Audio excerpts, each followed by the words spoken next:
আমরা এখন আছি বাংলাদেশ সীতাকুণ্ড, আর এখন আমরা রওনা হয়েছি বিখ্যাত ট্যুরিস্ট প্লেস চন্দ্রনাথ পাহাড়ের উদ্দেশ্যে।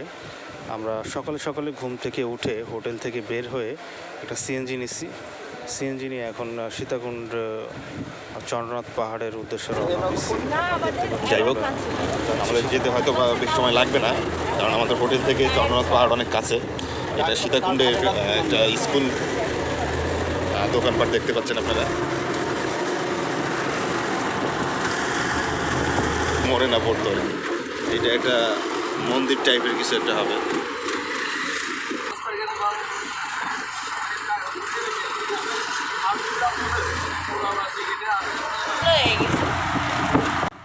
এইখানে আসলে আপনাদের যেটা সবচেয়ে বেশি চোখে পড়বে সেটা হচ্ছে বড় বড় মন্দির। এখানে বেশ বড় বড় মন্দির আছে, যেটা দেখার মতো।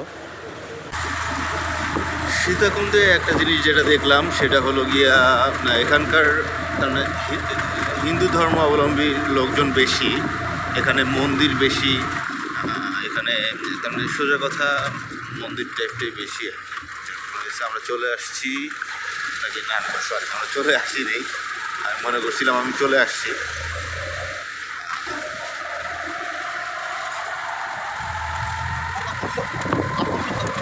আমরা অবশ্যই চলে আসলাম। বেশ জার্নি করার পরে আমরা অবশেষে আমাদের কাঙ্ক্ষিত জায়গায় চলে আসলাম। সীতাকুণ্ড চন্দ্রনাথ পাহাড়ের একদমই নিচে, এখান থেকে উঠতে হবে। আর এখান থেকে লাঠি কিনতে হবে, লাঠি কিনে আমরা উপরের দিকে উঠব। কেননা পাহাড়ের চড়াই উতরাই পার হয়ে উপরে উঠতে গেলে লাঠির কিন্তু অনেক প্রয়োজন আপনি মনে করবেন। এই জন্যই মূলত লাঠি কিনে নেওয়া।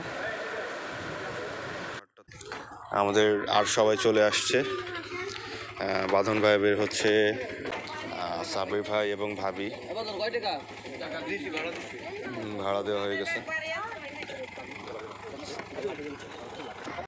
লাঠি একটা নিয়ে নিছি, এই যে এটা আমার লাঠি। আমাদের লাঠি নেওয়া শেষ, এখন আমরা পাহাড়ে উঠবো।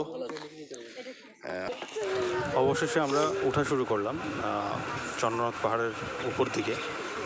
সবাই যে আগের থেকে বলে রাখি, এক্সাইটমেন্টে কেউ কোনো কিছু দৌড়াদৌড়ি করেন না, আগ বাড়ায় পা রেখেন না। রাইট, আশেপাশে তাকায় তাকায় সুন্দর মতো প্রকৃতির সৌন্দর্যটা নিতে নিতে যান। একদম একদম একদম।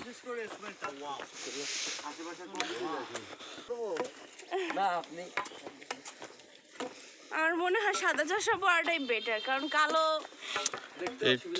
এইটা মনে হচ্ছে এনারা এখানে 71-এর সময় কোনো কিছু একটা ছিলেন, এই জন্য তাদের স্মৃতি চরণে এটা করা।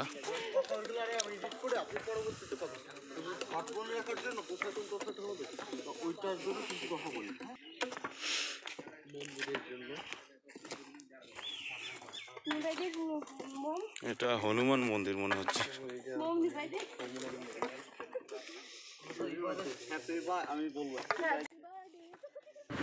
চন্দ্রনাথ পাহাড়ের নিচে আমরা অবস্থান করতেছি। আমরা চন্দ্রনাথ পাহাড়ের চূড়ায় উঠব, সেই পর্যন্ত সাথে থাকবেন।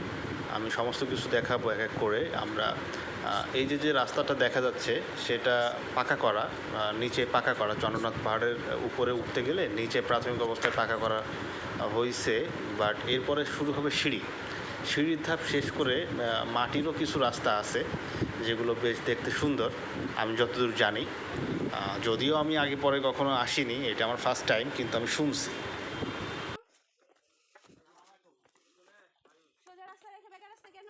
একটা বিশাল গেট। এই গেটটা মূলত একটা বিশাল মন্দিরের গেট মনে হচ্ছিল, এবং এই যে বলতে না বলতেই পাকা করা রাস্তা কিন্তু শেষ, আর এরপরে শুরু হলো ইটের সলি। এখনই বুঝতে পারতেছি যে কষ্ট কতটা হবে আজকে, কারণ অনেক খাড়া। চন্দ্রনাথ পাহাড় অভিযানে যদি একবারে ভিডিও করি অনেক বড় হয়ে যাবে, যার কারণে ছোট ছোট ক্লিপ হিসাবে ছাড়া হবে। ধন্যবাদ সবাইকে, সাবস্ক্রাইব করতে ভুলবেন না।